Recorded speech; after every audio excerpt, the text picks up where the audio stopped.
Hello friends, welcome to my channel. आज है 12 नवंबर और 12 नवंबर से एसएससी सीएचएसएल का एग्ज़ाम स्टार्ट हो चुका है। तो आज एसएससी सीएचएसएल 2025 में पहला शिफ्ट में कौन कौन से क्वेश्चन पूछे गए हैं उन्हें आज की इस वीडियो में हम देखेंगे। अगर आपका आने वाले शिफ्ट में एग्ज़ाम है तो ये वीडियो आप लोगों के लिए काफ़ी महत्वपूर्ण होने वाला है। तो आइए वीडियो को स्टार्ट करते हैं। सबसे पहले हम देख लेते इसमें जो पहला क्वेश्चन पूछा गया था वो था कोशिकीय श्वसन के कौन सा मार्ग सबसे अधिक एटीपी उत्पन्न करता है, यानी कोशिकीय श्वसन में कौन सा जो मार्ग होता है वो सबसे अधिक एटीपी उत्पन्न करता है। तो इसका जो सही आंसर हो जाएगा उससे पहले हम आपको कुछ पॉइंट बताते हैं। जैसे जो कोशिकीय श्वसन होता है उसमें 3 स्टेप होते हैं। पहला स्टेप होता है जिसको बोलते हैं ग्लाइकोलाइसिस। पहला स्टेप होता है ग्लाइकोलाइसिस जिसमें साइटोप्लाज्म में होती है। ये इसमें केवल 2 एटीपी ही ऊर्जा उत्पन्न होती है। तो जो इस प्रोसेस होता है उसमें केवल 2 एटीपी ऊर्जा का उत्पन्न होता है। अगला इसका जो प्रोसेस होता है उसमें होता है कैब्स चक्र होता है। कैब्स चक्र में माइटोकॉन्ड्रिया के मैट्रिक्स में होता है और इसमें लगभग 2 एटीपी ही ऊर्जा उत्पन्न होते हैं। फिर इसका एक अगला भी स्टेज होता है, जो होता है स्टेज को हम बोलते हैं इलेक्ट्रो परिवहन श्रृंखला, यानी इलेक्ट्रो ट्रांसपोर्ट चेन। इस चेन के माध्यम में माइटोकॉन्ड्रिया की आंतरिक झिल्ली पर होती है ये, जहां NADH और FADH2 से इलेक्ट्रॉन प्रभावित होते हैं और लगभग 34 एटीपी ऊर्जा का निर्माण होता है। यानी इलेक्ट्रॉन परिवहन श्रृंखला जो प्रोसेस होता है इस प्रोसेस में 34 एटीपी का निर्माण होता है। तो इस क्वेश्चन का जो सही आंसर हो जाएगा वो हो जाएगा इसमें इसका ऑप्शन नंबर डी, इलेक्ट्रॉन परिवहन श्रृंखला। अगला इसमें जो क्वेश्चन पूछा गया था उसको देख लेते हैं। वो है, इसमें क्वेश्चन पूछा गया था 59th national cross country championship 2025 कहाँ और कब आयोजित किया गया था। जो 59 नेशनल क्रॉस कंट्री चैंपियनशिप हुआ था वो कब हुआ था और कहाँ इसका आयोजन किया गया था। तो इसका जो इसमें सही आंसर हो जाएगा वो हो जाएगा option number A, Lucknow UP में, जो 12 जनवरी से 2025 से स्टार्ट हुआ था। 12 जनवरी 2025 से स्टार्ट हुआ था और लखनऊ यूपी में स्टार्ट हुआ था। अगला इसमें जो क्वेश्चन पूछा गया था उसको देख लेते हैं। वो है, निम्नलिखित में से कौन सी विशेषता एलिफेंटा गुफाओं को प्रारंभिक भारत के अन्य चट्टानगत स्थलों से अलग करती है। यानी जो एलिफेंटा की गुफाएं थी उसकी कौन सी विशेषताएं थी जिसको वो प्रारंभिक भारत के अन्य चट्टान से अलग करती है। तो इसका जो सही आंसर इसमें हो जाएगा वो हो जाएगा, इसका सही आंसर है ऑप्शन नंबर बी। यह गुफाएं शिव विशेष वस्तु पर केंद्रित है तथा इनमें प्रकाश और छाया के माध्यम से मूर्ति कला की गहराई दिखाई देती है। तो इस एलिफेंटा की गुफाएं थी उसमें इस तरह का स्टेटमेंट वाला है, वो ऑप्शन नंबर बी था, इसमें सही होगा। आज के शिफ्ट में देखा गया है कि स्टेटमेंट पे बेस भी क्वेश्चन कुछ पूछे गए हैं, तो इसलिए हमेशा आप लोगों की होगी कि जो भी टॉपिक आप पढ़ते हैं उसका थोड़ा सा स्टेटमेंट के बारे में भी जानकारी ले लें।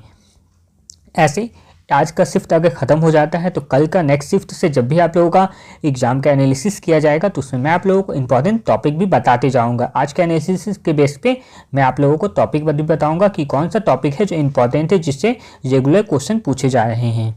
चलिए अगला क्वेश्चन को देख लेते हैं। अगला क्वेश्चन से पूछा गया था वो था, निम्नलिखित में से कौन से कथन बस्तर की गोजा या गोवा उत्सव के बारे में सत्य हैं।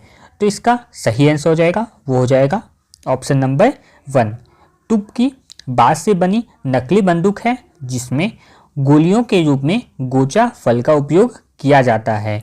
तो इसके बारे में थोड़ा सा एक्स्ट्रा फैक्ट भी जान लेते हैं, ये क्या है।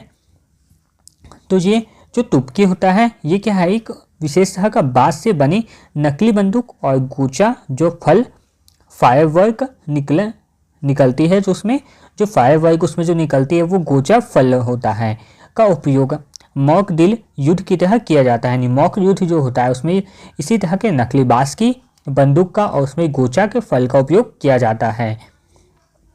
ये पर्व था वो 2025 में 27 जून से लेकर 7 जुलाई के बीच मनाया गया था।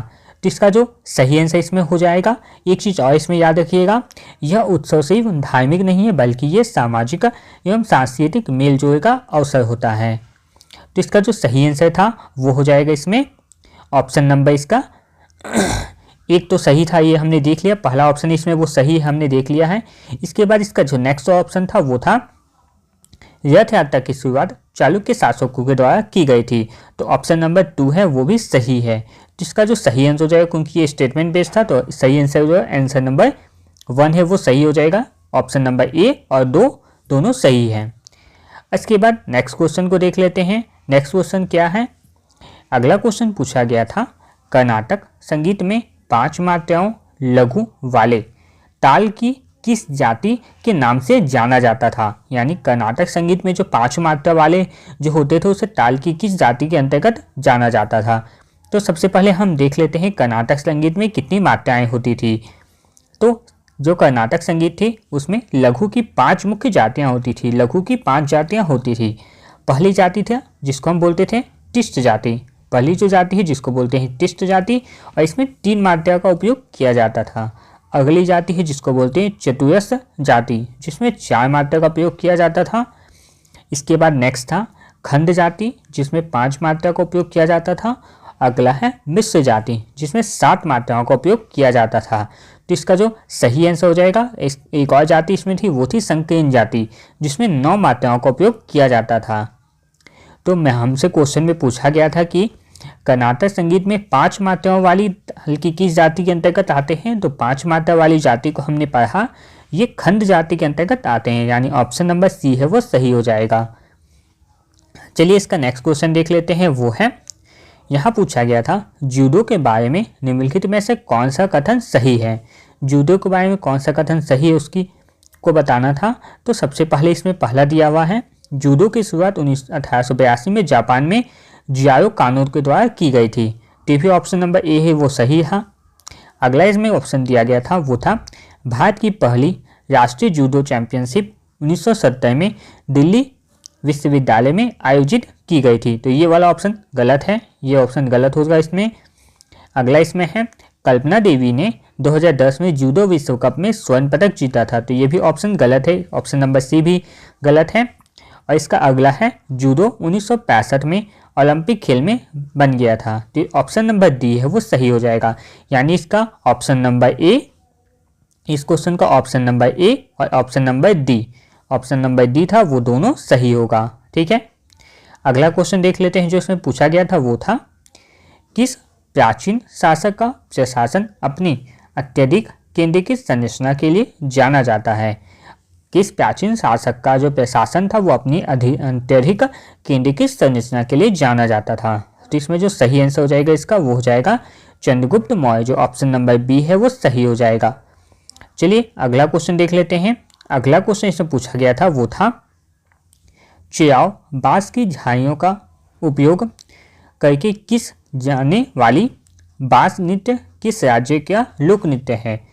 क्वेश्चन पूछा गया था इसमें वो था चिराव बांस की झाड़ियों का उपयोग करके किया जाने वाला बांस नृत्य किस राज्य का लोक नृत्य है। तो ये किस राज्य का लोक नृत्य है, तो इसका सही आंसर हो जाएगा ये मिजोरम राज्य का लोक नृत्य है, यानी ऑप्शन नंबर बी इसका सही हो जाएगा। अगला इसमें क्वेश्चन है वो पूछा गया था संतोष ट्रॉफी 2022-23 का फाइनल मैच कहां आयोजित किया गया था। संतोष ट्रॉफी 2022-23 का फाइनल मैच कहां आयोजित किया गया था। तो इसका जो सही आंसर हो जाएगा वो हो जाएगा रियाद सऊदी अरब में, जो ऑप्शन नंबर बी सही है। ये पहली बार हुआ था जब संतोष ट्रॉफी का आयोजन जो था वो भारत के बाहर किसी दूसरे देश में हुआ था, और ये रियाद में हुआ था सऊदी अरब में।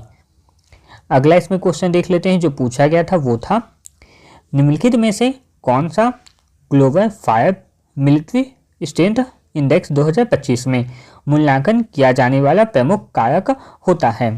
तो जो ग्लोबल फायर पावर इंडेक्स होता है इसमें कुल 7 फैक्टर को इसमें शामिल किया जाता है। तो 7 फैक्टर तो याद रखने की जरूरत नहीं है, लेकिन आप लोगों को इसमें क्या है सही इसका आंसर होगा। पहला तो एक चीज़ में याद रखिएगा, कभी इसमें सैनिकों की संख्या, रक्षा बजट, सैनिकों की संख्या, रक्षा बजट और हथियार की कुल संख्या, इसको कभी भी इसके फैक्टर में शामिल नहीं किया गया है। तो इसका जो सही आंसर हो जाएगा वो हो जाएगा तकनीकी और भौगोलिक कारक सहित अन्य पहलू।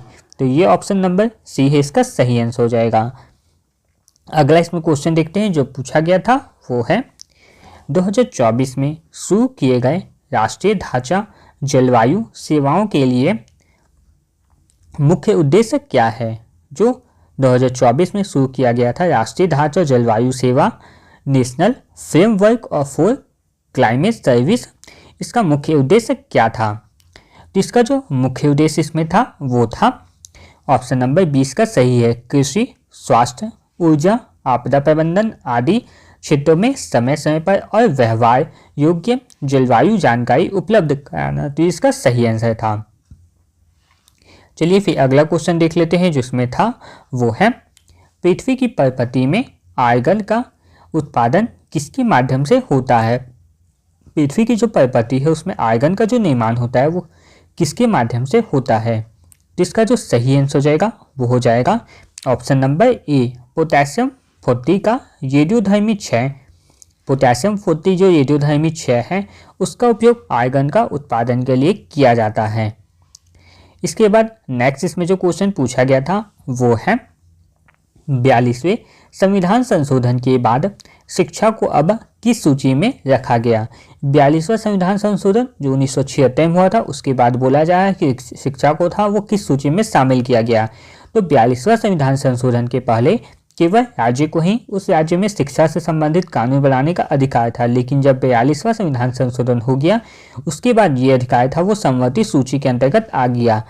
ये जो शिक्षा है वो समवर्ती सूची में शामिल हो गया, जिसमें राज्य सरकार और केंद्र सरकार दोनों मिलकर इसमें कानून बना सकते हैं। लेकिन जबकि 42वां संविधान संशोधन के पहले ये केवल राज्य सरकार का विषय था। तो इसका सही आंसर हो जाएगा ऑप्शन नंबर सी, समवर्ती सूची। तो यहाँ तक आज के शिफ्ट में जितने भी क्वेश्चन जीके जीएस के पूछे गए थे वो कंप्लीट होते हैं। अगर आप भी आने वाली शिफ्ट का भी क्वेश्चन का एनालिसिस देखना चाहते हैं तो आप हमारे चैनल को सब्सक्राइब करके जरूर रखें, ताकि कोई भी शिफ्ट का क्वेश्चन मिस ना हो, क्योंकि आने वाले शिफ्ट में जो एग्जाम होते हैं वो पिछले शिफ्ट में जो एग्जाम हुए उन्हीं से रिलेटेड क्वेश्चन पूछे जाते हैं।